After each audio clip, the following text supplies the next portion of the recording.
Hello friends, स्वागत है आपका ओनली स्टडी ज्ञान में। आज हम 12th क्लास इकोनॉमिक्स का मॉडल सेट 4 लेकर आए हैं, जो कि टर्म 2 एग्ज़ाम के लिए है और यह 2021-22 के लिए है।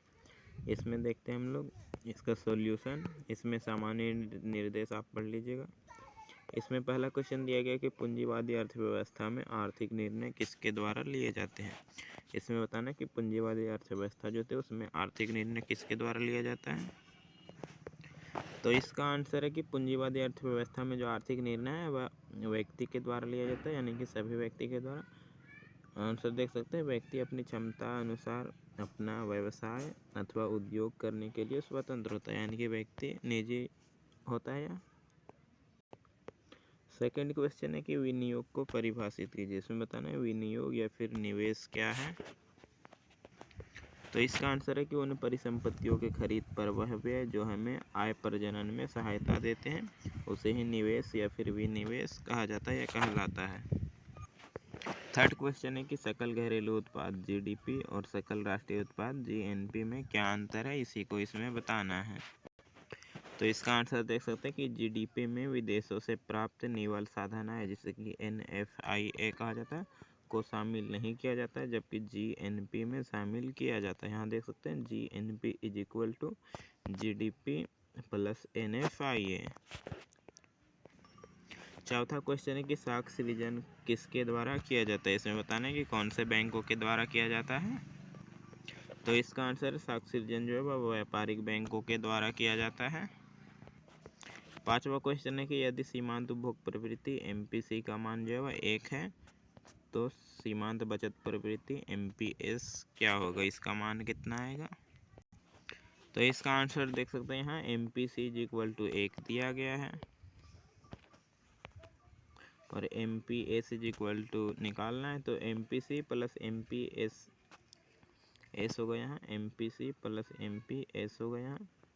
तो इसका इज इक्वल टू 1 होता है, हम लोग जानते हैं। तो MPS is equal to 1 minus MPC हो जाएगा और MPS is equal to 1 minus 1, यानी कि MPS इज इक्वल टू जो हो जाएगा वह हो जाएगा 0।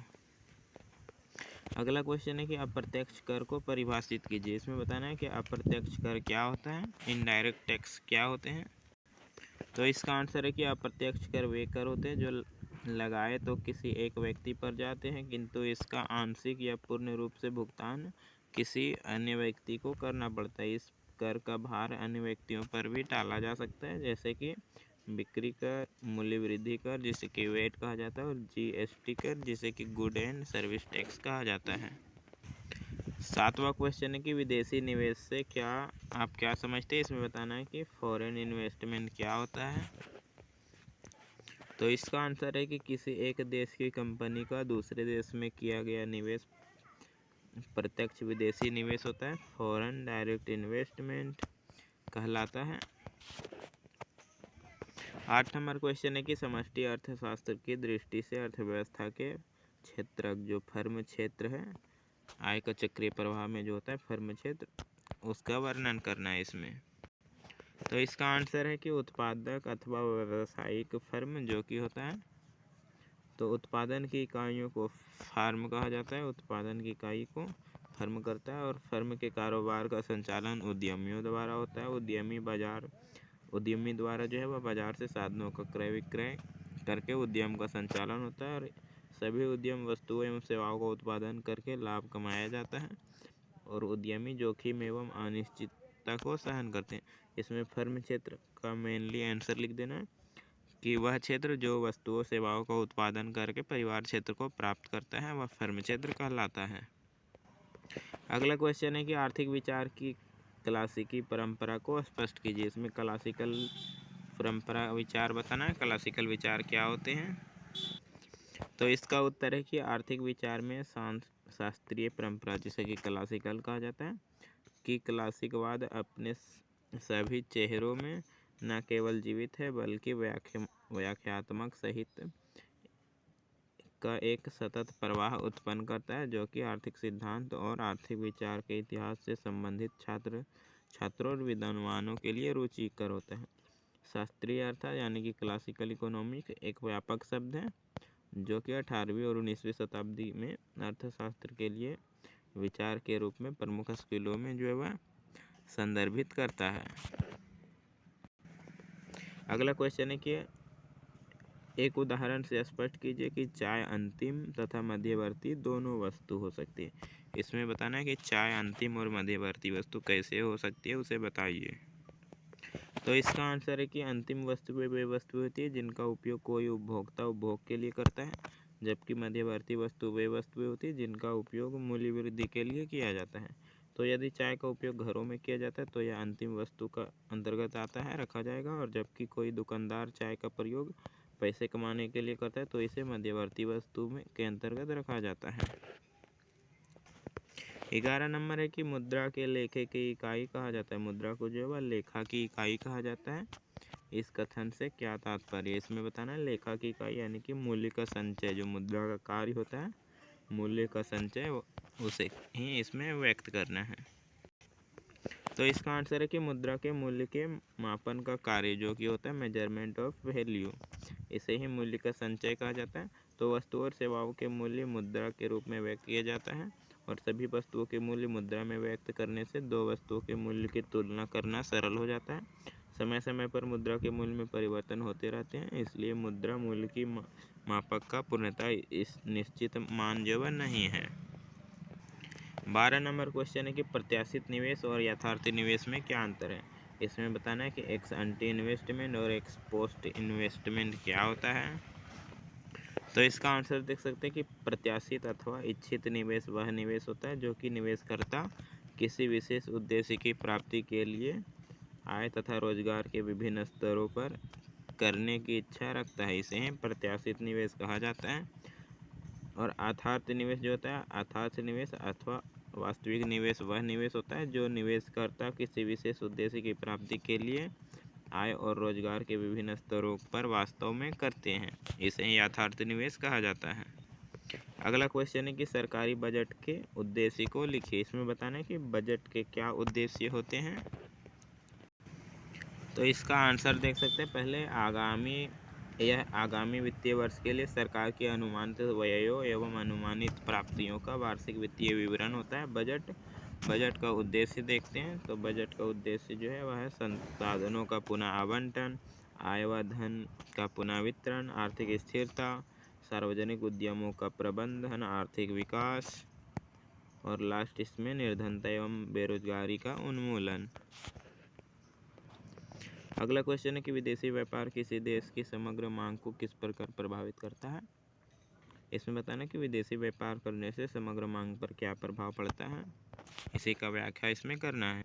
तो इसका आंसर देख सकते हैं कि समग्र मांग के जो मुख्य घटक होते हैं वह पहला होता है बंद अर्थव्यवस्था के अंतर्गत समग्र मांग के घटक। इसमें परिवार क्षेत्र और फर्म क्षेत्र को समग्र मांग के अंतर्गत शामिल किया जाता है। और दूसरा होता है तीन क्षेत्रीय अर्थव्यवस्था में समग्र मांग का घटक, इसमें परिवार क्षेत्र, फर्म क्षेत्र और सरकार को शामिल किया जाता है, जो कि एग्रीगेट डिमांड समग्र मांग इज इक्वल टू C+I+G हो जाता है।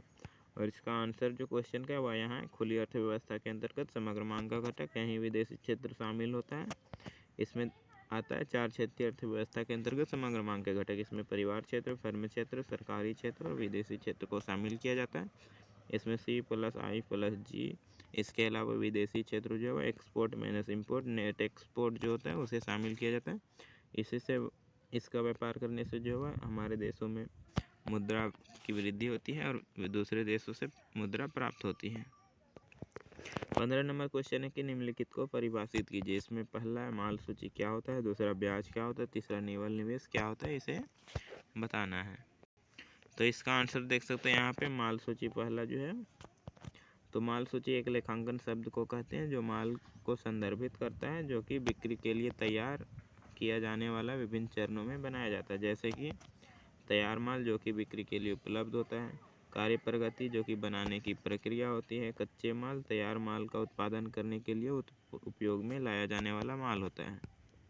दूसरा जो हमारा था वह था ब्याज। तो ब्याज क्या होता है, तो उत्पादन के साधन पूंजी पर किया गया भुगतान जो होता है वह ब्याज कहलाता है। पूंजी के बदले ब्याज मिलता है।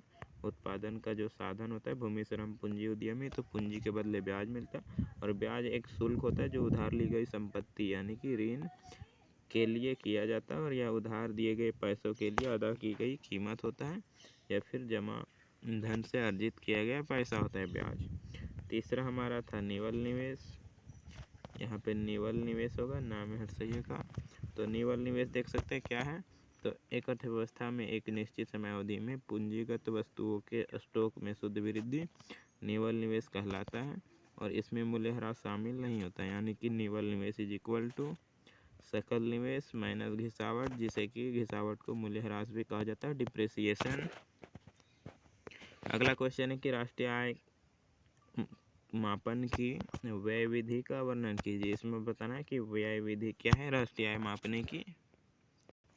तो इसका आंसर देखते हैं। व्यय विधि में जो राष्ट्रीय मापने की विधि है वह है, पहला चरण जो इसमें है वह है कि बाजार कीमत पर सकल घरेलू उत्पाद इज इक्वल टू निजी अंतिम उपभोग व्यय प्लस सरकारी अंतिम उपभोग व्यय प्लस सकल घरेलू पूंजी निर्माण प्लस शुद्ध या फिर निवल निर्यात, जैसे कि GDP एट MP बोला जाता है। इसमें C+I+G plus export minus import को शामिल किया जाता है। इसका दूसरा चरण है बाजार कीमत पर निवल घरेलू उत्पाद NDP एट MP। इसमें बाजार कीमत पर सकल घरेलू उत्पाद GDP एट MP माइनस मूल्यह्रास किया जाता है।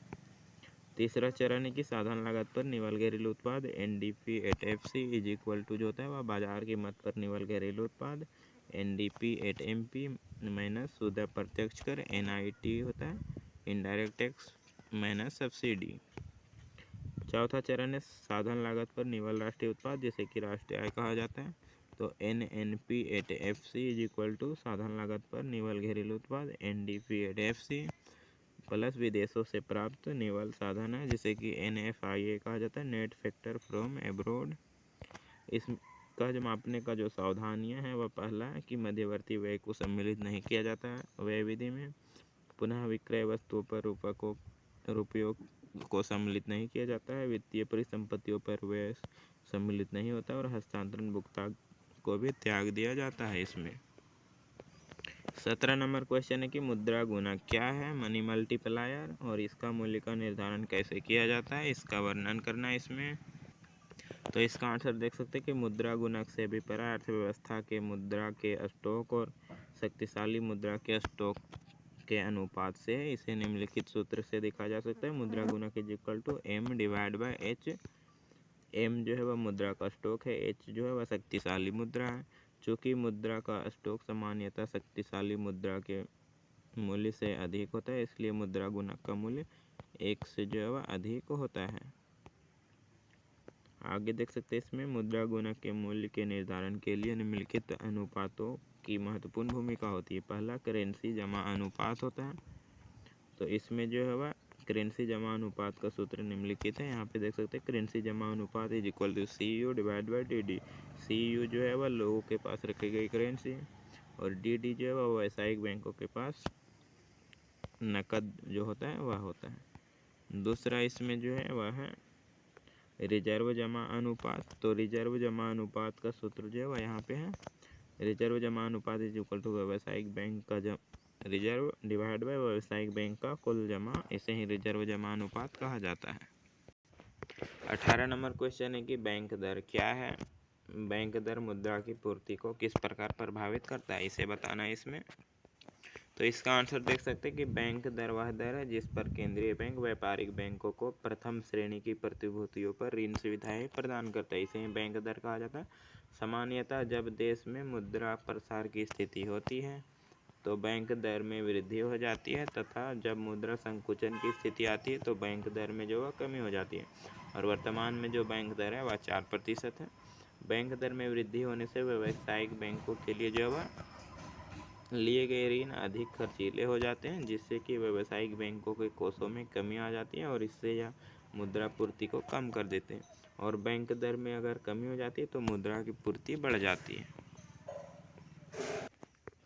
इस मॉडल सेट का लास्ट क्वेश्चन है 19 नंबर की यदि किसी अर्थव्यवस्था के लिए उपभोग फलन C is equal to 50 plus 0.4Y है तो स्वायत्त निवेश में 100 करोड़ रुपए की वृद्धि से संतुलन आय में होने वाली वृद्धि की गणना कीजिए, इसमें बताना है। तो इसका आंसर अच्छा से देखिएगा, यह बहुत इंपॉर्टेंट क्वेश्चन है।